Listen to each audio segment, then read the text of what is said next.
Halo bos, balik lagi bareng aku, Berio WB. Dan kita masih bersama Zona Kriminal. Nah, kalian tahu nggak, aku tuh makin hari makin bingung sama wajah pelayanan kesehatan di negeri ini. Kita ini katanya negara yang berdaulat, lalu katanya negara yang memanusiakan manusia, dan katanya punya visi Indonesia sehat. Tapi ternyata kenyataannya di lapangan, yang sehat itu cuma gedung-gedung rumah sakitnya. Dan rakyat yang datang ke dalamnya, banyak yang pulang tinggal nama.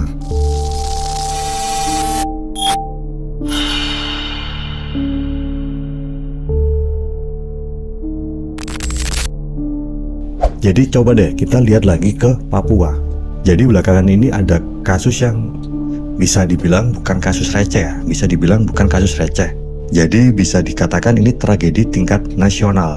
Ada ibu-ibu yang lagi hamil, lagi mengandung, lagi sakaratul maut, dan di Papua sana, yang jarak untuk ke fasilitas kesehatan aja harus naik motor yang jalanannya itu jalanan yang terjal, jalanan yang gak rata.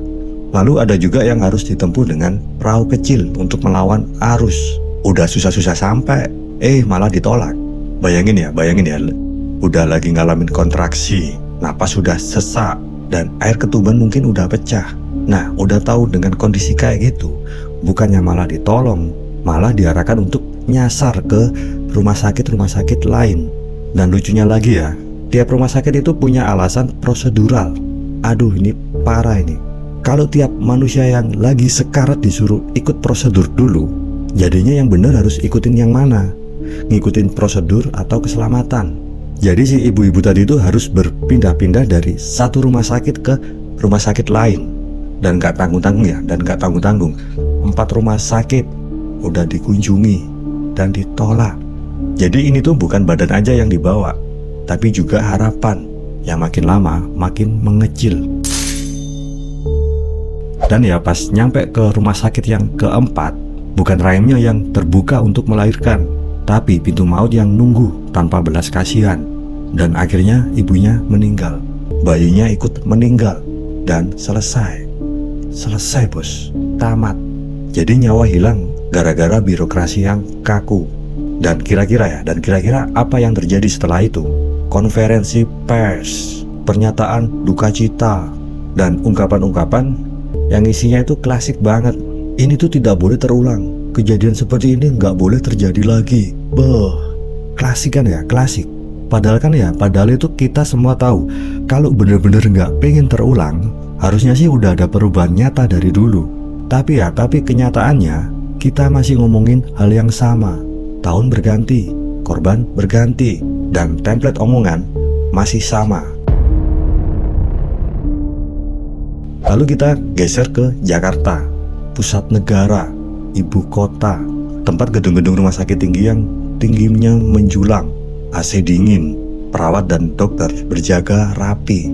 Tapi begitu ada remaja Baduy, seorang anak dari kelompok masyarakat adat yang hidupnya itu sederhana, masuk rumah sakit tanpa KTP. Ternyata kena tolak juga. Jadi bayangin ya, anak itu dibegal, darahnya ngucur, tangannya sobek, dan lukanya bukan main-main bos. Tapi ya apa reaksi dari rumah sakit? Malah ditanya, ada identitas nggak? Ada KTP nggak? Lalu si remaja itu tadi bilangnya nggak ada. Dan dengan entengnya pihak rumah sakit menolak. Ya maaf, nggak bisa kami layanin.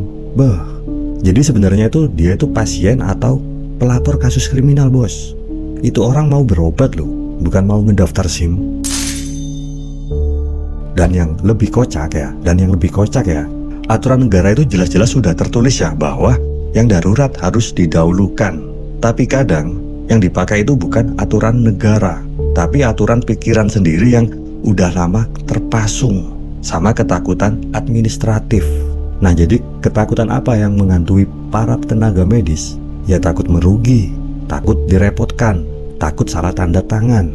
Tapi yang jarang mereka takutkan adalah takut menghilangkan nyawa seseorang karena kelalaiannya. Karena begitu pasien itu meninggal, mereka tinggal bilang, astaga, kami turut berduka. Nah, sementara keluarga korban harus ngumpulin serpian hati seumur hidup. Dan kita ini negara besar loh, kita ini negara besar dengan anggaran kesehatan triliunan rupiah. Tapi di beberapa daerah, untuk melahirkan aja itu harus ngadu nasib. Jadi ini bukan cuma soal fasilitas yang kurang ya, ini bukan cuma fasilitas yang kurang. Ini itu lebih tentang pola pikir yang gagal total dalam memaknai apa itu pelayanan publik. Kalian pernah dengar istilah orang kecil? Kalau rakyat kecil datang ke rumah sakit, sikap para tenaga medis itu beda dibanding ketika pejabat masuk ke rumah sakit. Begitu pejabat muncul, responnya selalu, "Sini pak, kami bantu pak, langsung ruang VIP pak." Dan begitu rakyat miskin yang datang, yang ditanyakan pertama adalah, "Sudah daftar? Kelas berapa? Ada jaminan nggak? Mampu bayar nggak? Dokumennya udah lengkap atau belum?" Nah itu baru pertanyaan awal, belum masuk ke pemeriksaan. Dan kalau kamu mau protes ke petugas, kebanyakan akan bilang, "Ya begitulah prosedur rumah sakit." Pokoknya kadang kamu itu harus hidup dulu untuk berhak diselamatkan. Dan kalau kamu udah dekat dengan kematian, ya maaf ya, sistemnya belum siap untuk menyambut. Dan pertanyaan paling penting itu ada di sini. Pertanyaan paling penting itu gini, harus berapa banyak korban lagi baru pemerintah bisa sadar kalau SOP itu nggak sakral? Harus berapa banyak orang Papua meninggal lagi baru kita ngerti bahwa akses kesehatan itu jauh dari merata? Harus berapa banyak masyarakat adat yang berdarah-darah dulu baru kita ngerti bahwa mereka juga manusia yang harus dilindungi? Aku tuh ya cuma pengen rumah sakit itu ingat jati dirinya, tempat menyelamatkan orang, bukan tempat memfilter orang. Dan aku pengen tenaga kesehatan yang sebenarnya itu banyak yang berhati mulia, berani melawan SOP. Kalau SOP itu bikin pasien makin dekat ke kuburan. Soalnya apa ya? Soalnya nyawa itu lebih penting dari tanda tangan siapapun bos. Lebih penting daripada itu. Aku pengen pemerintah nggak cuma nongol saat kamera media nyala. Jadi kalau bisa pemerintah datanglah ketika sistem belum kejadian untuk bikin petaka lagi. Cek apakah SOP bener-bener jalan di lapangan. Dan lihat apakah semua petugas itu paham hukum darurat. Kalau masih banyak yang cuek, ya segera perbaiki, bukan cuma ditindaklanjuti. Dan sekarang bagian penting buat semua pendengar. Kalau kamu dalam situasi darurat, ingat baik-baik, kamu berhak mendapatkan pertolongan medis dengan segera. Rumah sakit nggak boleh menolak pasien gawat darurat. Biaya, identitas, rujukan, itu urusan belakangan bos. Urusan belakangan, carry.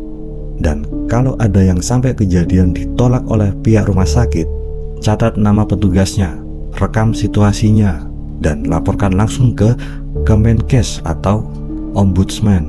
Suarakan dengan lantang, teriakan dengan kencang, "Saya dalam kondisi darurat, tolong saya sekarang, administrasi nanti." Karena apa? Karena itu hukum, bukan permintaan. Dan dengerin, kalau negara ini gagal melindungi nyawa rakyat kecil, itu bukan kegagalan kecil bos. Itu dosa besar dalam urusan kemanusiaan. Dan kalau kita ngomel kayak gini, ini tuh bukan berarti kita anti pemerintahan. Ini justru bentuk cinta yang paling radikal. Kita nggak mau ada lagi yang mati dengan sia-sia. Dan sampai kapanpun, selama masih ada pintu rumah sakit yang tertutup rapat buat rakyat kecil, kita bakal terus teriak. Dan kalau mereka tetap tuli, kita akan teriak lebih keras lagi, lebih lantang lagi. Karena di negeri ini, nyawa kita itu cuma bakal aman kalau kita sendiri yang jagain hak kita. Jadi jangan lupa, nyawa dulu, berkas belakangan, kemanusiaan dulu, birokrasi minggir. Dan semoga kita semua bisa hidup cukup lama untuk lihat perubahan nyata. Dan semoga rumah sakit benar-benar jadi tempat untuk menyelamatkan orang, bukan gerbang menuju kematian yang demokratis. Aku Berio WB.